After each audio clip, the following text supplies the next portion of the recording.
وسلم وبارك على سيدنا محمد وعلى آله وأصحابه أجمعين.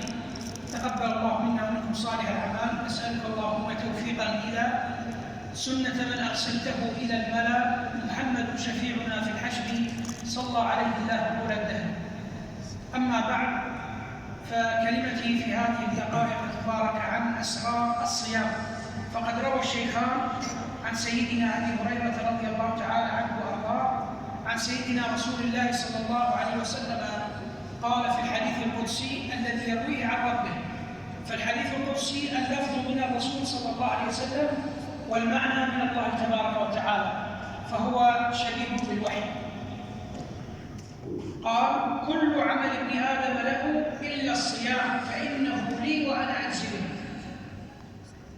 كل عمل ابن آدم مجزي ومضاعف عليه إلا الصيام، فقد تكفل الله عز وجل بأجره. كل عمل ابن آدم له إلا الصيام فإنه لي وأنا أجزي به، الحسنة بعشر أمثالها إلى 700 ضعف. فالعمل في هذه الأيام المباركة والليالي المباركة مضاعف، والصيام يتكفل بمجازاته الله تبارك وتعالى. وأما عن السر الثاني فقول النبي صلى الله عليه وسلم في الحديث الشريف: الصوم نصف الصبر والصبر نصف الإيمان.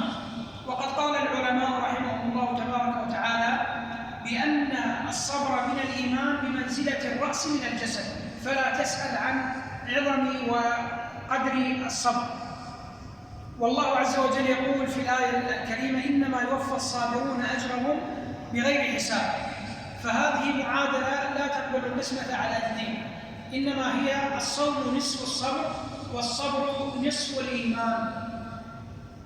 وأما عن السر الثالث فقول النبي صلى الله عليه وسلم: إن الشيطان يجري من ابن آدم مجرى الدم فضيقوا عليه بالجوع.